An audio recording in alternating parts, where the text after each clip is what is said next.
1874. The original church was where the school is, and it was St. Paul's Episcopal Church. And in 1866, St. Paul's bought property, which now sits on Carroll and Clinton. And the Roman Catholic Diocese, which was just beginning, purchased that property and founded this parish of St. Stephen's in 1866. So now, those two statues in the front that you saw, when you came in the building outside, there were also two statues in the back. Those graced the 1866 church. Then they built this one, the new one. In 1874 it started, it was finished about 1878, and now we are celebrating this year 150 years of this parish. Now, how did it get two names? This neighborhood was very much connected to the port, because down here there were the docks, and there were many people who were longshoremen. There was another parish under Cross Street and Hicks. That parish was called Sacred Hearts Parish. When Robert Moses built what now has become the Brooklyn-Queens Expressway, which runs right over there, if you sit here long enough, you'll feel the building shake.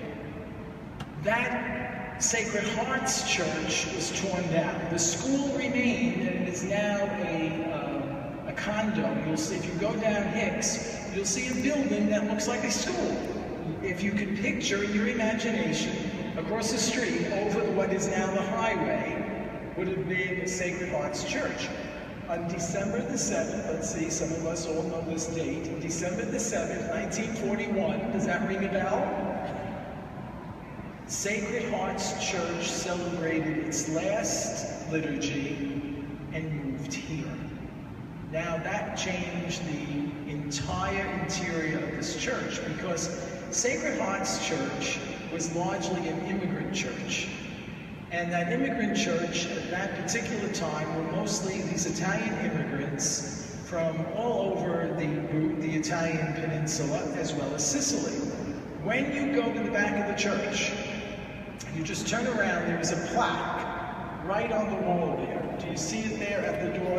Anthony is pointing to it there, which tells the entire story of this immigration. We just, for the 150th, we placed a plaque there honoring immigrants of the past, immigrants of today, and immigrants of the future. What did they do? Well, Italian Catholicism was a little bit different than the American Catholicism that lived in this building. It was different in many ways. It was different in the language. It was different in custom. It was different in the fact that Italian Catholicism is far from quiet. It's very noisy and it's very communal.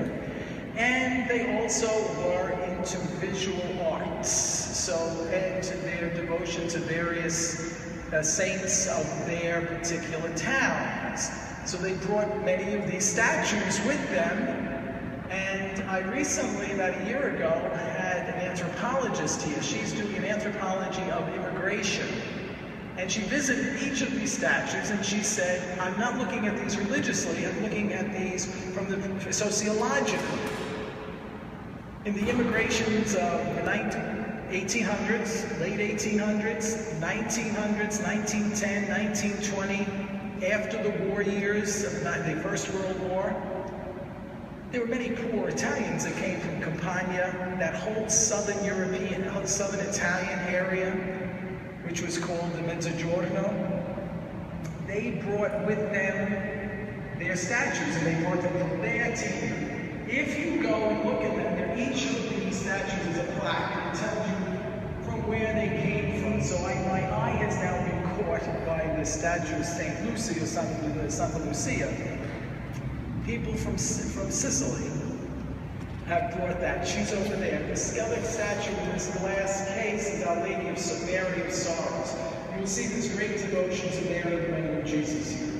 Because every one of those little towns has a certain imagery, you know?